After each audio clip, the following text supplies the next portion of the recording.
ಎಷ್ಟೋ ಜನ ತೋಟದಲ್ಲಿ ರೈಟರ್ಗಳು ಇವಾಗ ಹಿಂದಿ ಕಲ್ತಿದ್ದಾರೆ. ಏನಕ್ಕೆ ಅಂತಂದರೆ ಅಸ್ಸಾಮಿಂದ ಬರ್ತಾ ಇದ್ದಾರೆ ಅಂತ ಅಂದ್ಬಿಟ್ಟು ಅವ್ರ ಜೊತೆ ಹಿಂದಿ ಕಮ್ಯುನಿಕೇಟ್ ಮಾಡ್ತಾರೆ. ಅಸ್ಸಾಂ ಅವರು ಅಂತ ತಿಳ್ಕೊತಾರೆ, ಬ್ಯಾಕ್ಗ್ರೌಂಡ್ ವೆರಿಫಿಕೇಷನ್ ಮಾಡಲ್ಲ, ಅವ್ರಿಗೆ ಸ್ಥಳ ಕೊಡ್ತಾರೆ, ಅವ್ರು ಇಲ್ಲಿ ಬರ್ತಾರೆ, ಇಲ್ಲೇ ಬಂದ್ಬಿಟ್ಟು ಸೆಟ್ಲ್ ಆಗಿಬಿಡ್ತಾರೆ. ಎಚ್ಚರಗೊಳ್ಳಿ ಎಚ್ಚರಗೊಳ್ಳಿ ಎಚ್ಚರಗೊಳ್ಳಲಿ ಸರ್ಕಾರ. ಈ ದೇಶದ ಪ್ರಧಾನಮಂತ್ರಿಗಳು, ಈ ದೇಶದ ರಾಷ್ಟ್ರಪತಿಗಳು, ಕರ್ನಾಟಕ ರಾಜ್ಯದ ರಾಜ್ಯಪಾಲರು, ಮುಖ್ಯಮಂತ್ರಿಗಳು ಸೇರಿದಂತೆ ಎಲ್ರಿಗೂ ಕೂಡ ನಾವು ಒಂದು ಮನವಿ ಪತ್ರವನ್ನು ಕೊಡ್ತಾ ಇದ್ದೇವೆ. ನಮಸ್ಕಾರ, ನನ್ನ ಹೆಸರು ಮಂಜುನಾಥ್ ಅಂತೇಳಿ, ಕರ್ನಾಟಕ ರಕ್ಷಣಾ ವೇದಿಕೆ ಪ್ರವೀಣ್ ಶೆಟ್ಟಿ ಬಣದ ಸೋಮವಾರಪೇಟೆ ನಗರಾಧ್ಯಕ್ಷ. ಕೇವಲ 2025ನೇ ಇಸ್ವಿಯಲ್ಲಿ ಸುಮಾರು 62 ಪ್ರಕರಣಗಳು ಅವ್ರ ಮೇಲೆ ದಾಖಲಾಗಿದೆ. ವಿಶೇಷವಾಗಿ ಇವತ್ತು ಸೋಮವಾರಪೇಟೆ ಭಾಗದ ಯೂಟ್ಯೂಬರ್ಗಳು ನಮ್ಮ ಬಾಂಗ್ಲಾ ವಲಸಿಗರ ವಿರುದ್ಧದ ಪ್ರತಿಭಟನೆ ಬೆಳಿಗ್ಗೆಯಿಂದ ಜೊತೆ ಇದೆ. ಅವರ ID ಬಂದು ಒಂದು ಎಕ್ಸ್ ಆರ್ಮಿ ಕಿಡ್, ಇನ್ನೊಂದು ಕೆನನ್ ಬಾಯ್. ದಯವಿಟ್ಟು ಅವ್ರನ್ನ ಫಾಲೋ ಮಾಡಿ, ಅವರಿಗೆ ಮತ್ತಷ್ಟು ಪ್ರೋತ್ಸಾಹ ಕೊಡಿ.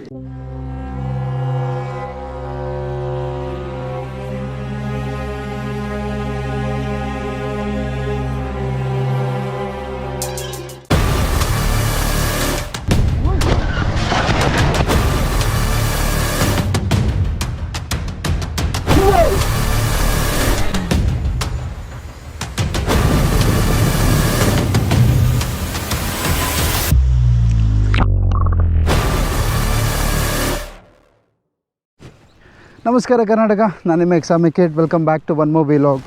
ಗೈಸ್, ನನಗೆ ಸ್ವಲ್ಪ ದಿನದಿಂದ ಒಂದು ಕಾಲ್ ಬರುತ್ತೆ ಕರ್ನಾಟಕ ರಕ್ಷಣಾ ವೇದಿಕೆದು. ಶಂಕಿತ ಅಕ್ರಮ ಬಾಂಗ್ಲಾ ವಲಸಿಗರ ಬಗ್ಗೆ ಒಂದು ಪ್ರೊಟೆಸ್ಟ್ ಮಾಡ್ತಾಯಿದ್ದೀವಿ, ಬರ್ತೀರಾ ಅಂತ.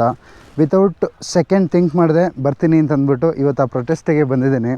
ಸೊ ನಾನಿರೋದು ರೂರಲ್ ಏರಿಯಾದಲ್ಲಿ. ಕೊಡಗಲ್ಲಿ ತುಂಬ ಪ್ಲ್ಯಾಂಟೇಷನ್ ಇದೆ, ತುಂಬ ಜನ ವರ್ಕ್ ಮಾಡ್ತಾ ಇರ್ತಾರೆ. ಮುಂಚೆಲ್ಲ ಹೆಂಗಿತ್ತು ಅಂತಂದರೆ ಒಂದು ಜೀಪ್ನ ಹಳ್ಳಿಗೆ ಬಂದ್ಬಿಟ್ಟು ವರ್ಕರ್ಸ್ನ ಕರ್ಕೊಂಡು ಹೋಗ್ತಾಯಿದ್ರು. ಇವಾಗ ಹೆಂಗಾಗ್ಬಿಟ್ಟಿದೆ ಅಂತಂದರೆ ಎಲ್ಲ ಅಸ್ಸಾಮಿಂದ ಬಂದಿದ್ದಾರೆ. ಲೈನ್ ಅಂತಂದರೆ ನೀವೆಲ್ಲಿ ಕೆಲಸ ಮಾಡ್ತಿರ್ತೀರ ಅಲ್ಲಿ ಉಳ್ಕೊಳ್ಳೋಕ್ಕೆ ಜಾಗ ಕೊಟ್ಟಿರ್ತಾರೆ. ಸೊ ಆ ಥರ ಲೈನಲ್ಲಿ ಕಂಪ್ಲೀಟಾಗಿ ಅಸ್ಸಾಂ ಅವ್ರು ತುಂಬಿಟ್ಟಿದ್ದಾರೆ. ಲೋಕಲ್ ಏಡ್ಸ್ಗೆ ಕೆಲಸ ಸಿಗ್ತಾಯಿಲ್ಲ. ಎರಡನೇದು, ಕ್ರೈಮ್ ರೇಟ್ ಜಾಸ್ತಿ ಆಗ್ತಿದೆ. ಇವರೆಲ್ಲರ ಮಧ್ಯೆ ಬಾಂಗ್ಲಾದೇಶದವರಿದ್ದಾರೆ ಅಂತ ಒಂದು ವದಂತಿ. ಸೊ ಕೆಲವೊಂದು ಪ್ರೂಫ್ ಸಿಕ್ಕಿದೆ. ಬೆಂಗಳೂರಲ್ಲಿ ಎಷ್ಟೋ ಹೋರಾಟ ನಡೀತಾ ಇದೆ. ಸ್ವಲ್ಪ ಜನನ ಆಲ್ರೆಡಿ ಡಿಟೆನ್ಷನ್ ಕ್ಯಾಂಪ್ಗೆ ಹಾಕಿದ್ದಾರೆ. ಸೊ ಇದು ಮೇಜರಾಗಿ ಕೊಡಗಲ್ಲಿ ತುಂಬಾ ಇಶ್ಯೂಸ್ ಮಾಡ್ತಾ ಇದೆ. ಅಕ್ರಮ ವಾಸಿಗಳಿಗೆ ಸ್ವರ್ಗವಾಗ್ತಾ ಇದೆಯಾ ಬೆಂಗಳೂರು? ಭಾರತದೊಳಗೆ ಅಕ್ರಮವಾಗಿ ನುಸುಳಿರುವಂತ ಈ ಬಾಂಗ್ಲಾದೇಶಿಯರ ವಿರುದ್ಧ ಬಾಂಗ್ಲಾ ನಿವಾಸಿಗಳನ್ನ ರೀತಿ ಕಂಟಕ ಆಗ್ತಾ ಇರೋದು ಅಂತಂದ್ರೆ ಈ ಬಾಂಗ್ಲಾ ವಲಸಿಗರು ನಿವಾಸಿಗಳು ಅವರೇ ಒಪ್ಕೊಂಡಿದ್ದಾರೆ. ಇವರೆಲ್ಲ ಅಕ್ರಮ ಬಾಂಗ್ಲಾ ನಿವಾಸಿಗಳು. कैसे एक घुसपैठिया आता है, सिस्टम की नाकामी का फायदा उठाकर नागरिक बन जाता है. 2200 Bangladeshis have been reported alone from the national capital in 2025.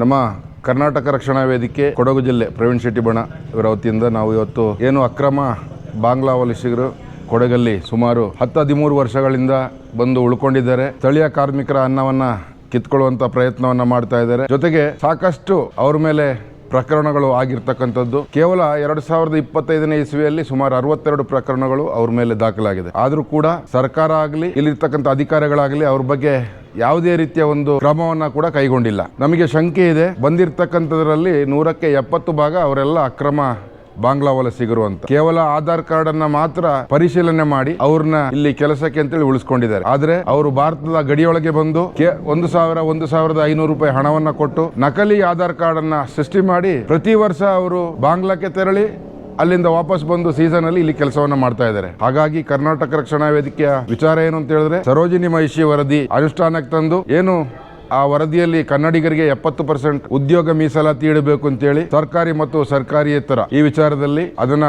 ಸರ್ಕಾರ ಜಾರಿಗೊಳಿಸಬೇಕು. ಜೊತೆಗೆ ಈಗೇನು ಅಕ್ರಮ ವಲಸಿಗರಿದ್ದಾರೆ ಅವರ ದಾಖಲೆಯನ್ನ ಪರಿಶೀಲನೆ ಮಾಡಿ ಸಂಪೂರ್ಣವಾಗಿ ಎಲ್ಲರ ದಾಖಲೆಗಳನ್ನ, ಜನ್ಮ ದೃಢೀಕರಣ ಪತ್ರ ಇದೆ ಅದನ್ನ ಕೂಡ ತೆಗೆದು ಎಲ್ಲವನ್ನ ಪರಿಶೀಲನೆ ಮಾಡಿ ಅವರು ನಿಜವಾದ ಭಾರತೀಯರಾದರೆ ಮಾತ್ರ ಇಲ್ಲಿ ಉಳಿಸಬೇಕು.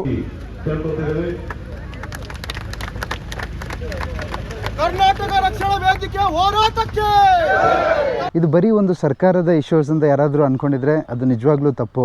ಸೊ ನಾವು ಭಾರತದಲ್ಲಿದ್ದೀವಿ, ನಮ್ಮಲ್ಲಿ ಯಾರು ಬರ್ತಾರೆ ಯಾರು ಹೋಗ್ತಾರೆ ಅಂತ ಒಂದು ಕಣ್ಣು ನಾವು ಇಡಬೇಕು. ಎಷ್ಟೋ ಜನ ತೋಟದಲ್ಲಿ ರೈಟರ್ಗಳು ಇವಾಗ ಹಿಂದಿ ಕಲ್ತಿದ್ದಾರೆ. ಏನಕ್ಕೆ ಅಂತಂದರೆ ಅಸ್ಸಾಮಿಂದ ಬರ್ತಾ ಇದ್ದಾರೆ ಅಂತ ಅಂದ್ಬಿಟ್ಟು ಅವ್ರ ಜೊತೆ ಹಿಂದಿ ಕಮ್ಯುನಿಕೇಟ್ ಮಾಡ್ತಾರೆ, ಅಸ್ಸಾಂ ಅವರು ಅಂತ ತಿಳ್ಕೊತಾರೆ, ಬ್ಯಾಕ್ಗ್ರೌಂಡ್ ವೆರಿಫಿಕೇಷನ್ ಮಾಡಲ್ಲ, ಅವ್ರಿಗೆ ಸ್ಥಳ ಕೊಡ್ತಾರೆ, ಅವ್ರು ಇಲ್ಲಿ ಬರ್ತಾರೆ, ಇಲ್ಲೇ ಬಂದ್ಬಿಟ್ಟು ಸೆಟ್ಲ್ ಆಗಿಬಿಡ್ತಾರೆ. ಸೊ ಪೊಲೀಸು ಅಧಿಕಾರಿಗಳಿಗಿಂತ ದೊಡ್ಡ ಪಾತ್ರ ಇಲ್ಲಿ ಯಾರು ತೋಟ ಓನರ್ಗಳಿರ್ತಾರೆ, ಎಸ್ಟೇಟ್ ಓನರ್ಸ್ಗಳಿರ್ತಾರೆ ಅಲ್ಲ, ಅವ್ರ ರೈಟ್ರು ವರ್ಕ್ ಮಾಡ್ತಿರ್ತಾರೆ, ಇವ್ರದ್ದೊಂದು ಮೇಜರ್ ಜವಾಬ್ದಾರಿ ಇದೆ. ಎಲ್ಲಿಂದ ಬಂದ್ರಿ ಏನು ಪ್ರಾಪರ್ ಬ್ಯಾಕ್ಗ್ರೌಂಡ್ ವೆರಿಫಿಕೇಷನ್ ಇಲ್ಲದೆ ಕೆಲಸ ಕೊಡ್ತಿರೋದು ಅದು ಒಂದು ಕಾರಣ. ಸೊ ಸರ್ಕಾರ ಮತ್ತು ಅಧಿಕಾರಿಗಳಿಗೆ ಬಂದರೆ ತುಂಬ ಪ್ರಶ್ನೆಗಳು ಅಲ್ಲೇ ಕ್ವಶನ್ ಮಾರ್ಕ್ ಆಗೇ ಉಳಿದಿದೆ. ಸೊ ಒಂದು ಸ್ಪಷ್ಟ ಬೇಡಿಕೆಗಳೇನು ಅಂತಂದರೆ, ಈ ಕರ್ನಾಟಕ ರಕ್ಷಣಾ ವೇದಿಕೆಯವ್ರದ್ದಾಗಿರ್ಬೋದು, ಇಲ್ಲ ಅಂತಂದರೆ ಈಗ ನಾನು ಬ್ಲಾಗ್ ಮಾಡ್ತಿರೋ ಪರ್ಪಸ್ ಆಗಿರ್ಬೋದು, ಕೆಲವೊಂದು ಬೇಡಿಕೆಗಳಿದೆ ಗೈಸ್, ಅದಿನ್ನೂ ರಿಸಾಲ್ವ್ ಆಗಿಲ್ಲ. ಒಂದು ಅಕ್ರಮ ವಲಸಿಗರನ್ನ ನಾವು ಹೇಗೆ ಗುರುತಿಡಿಬೋದು, ಅದು ಸರ್ಕಾರ ಇವತ್ತುವರೆಗೂ ಅದೊಂದು ಜಾರಿನ ಹೊರಡಿಸಿಲ್ಲ. ಅದಾದಮೇಲೆ ಅವ್ರಿಗೆ ಕಾನೂನು ಕ್ರಮ ಯಾವ ಥರ ತಗೊಳ್ತಾ ಇದ್ದೀರಾ, ಅದು ಇನ್ನೂ ಕಗ್ಗಂಟಾಗೆ ಉಳಿದಿದೆ. ಗಡಿ ಭದ್ರತೆ ಯಾಕಿಷ್ಟು ದುರ್ಬಲ ಆಗಿದೆ ಅಂತ ಅನ್ನೋದು ಒಂದು ಕನ್ಸರ್ನ್ ವಿಷಯ, ಅದು ಅಷ್ಟೇ ಇವತ್ತುವರೆಗೂ ಕ್ಲಾರಿಫೈ ಆಗಿಲ್ಲ. ಸ್ಥಳೀಯ ನಾಗರಿಕರಿಗೆ ಹಕ್ಕುಗಳ ರಕ್ಷಣೆ ನಾವು ಯಾವ ಥರ ಮಾಡಬೇಕು, ಅದು ಅಷ್ಟೇ ಕಗ್ಗಂಟಾಗಿದೆ. ಅದಾದಮೇಲೆ ಒಂದು ಅಧಿಕಾರಿಗಳು ಆಧಾರ್ ಕಾರ್ಡು ಪ್ಯಾನ್ ಕಾರ್ಡು ಮಾಡುವಾಗ ಯಾವ ಥರ ಮಾನದಂಡ ಯೂಸ್ ಮಾಡ್ತಾ ಇದ್ದಾರೆ. ಯಾಕೆಂತಂದರೆ ಒಂದು ಬಾಂಗ್ಲಾದೇಶದಿಂದ ಇಲ್ಲಿ ಬಂದ್ಬಿಟ್ಟು ನಾವು ID ಕಾರ್ಡ್ ತೊಗೊಳ್ತಿದ್ದೀವಿ ಅಂತಂದರೆ ಎಷ್ಟೋ ಜನ ಟೆರರಿಸ್ಟು ಬರ್ಬೋದು, ಎಷ್ಟೋ ಜನ ಕೆಲಸದವರು ಬರ್ಬೋದು, ಎಷ್ಟೋ ಜನ ಪಾಪದವರು ಬರ್ಬೋದು. ಸೊ ಇಷ್ಟು ಜನದಲ್ಲಿ ಒಬ್ಬ ಟೆರರಿಸ್ಟ್ ಇದೆ ಅಂತಂದರೆ ಅದು ದೇಶದ ಭದ್ರತೆಗೆ ತುಂಬಾ ಧಕ್ಕೆ ಉಂಟಾಗುತ್ತೆ. ಸೊ ಇದೆಲ್ಲ ಮೇಜರ್ ಲೂಪ್ ಹೋಲ್ಸು ನಮ್ಮ ಸರ್ಕಾರ ಮತ್ತು ಅಧಿಕಾರಿಗಳಿಂದ. ಸೊ ಒಂದು ಜಾರಿ ನಿರ್ದೇಶನ ಹೊರಡಿಸಿದ್ರೆ, ಸೊ ಹೊರಗಡೆಯಿಂದ ಒಂದು ಸ್ಟೇಟಿಂದ ಒಂದು ಸ್ಟೇಟ್ಗೆ ಕೆಲಸಕ್ಕೆ ಬಂದರೆ ಏನೆಲ್ಲ ನಾವು ವೆರಿಫಿಕೇಷನ್ ಮಾಡಬೇಕು, ಅವ್ರನ್ನ ಎಲ್ಲಿಂದ ಬಂದಿದ್ದಾರೆ, ಯಾವ ಪರ್ಪಸ್ಸಿಗಾಗಿ ಬಂದಿದ್ದಾರೆ.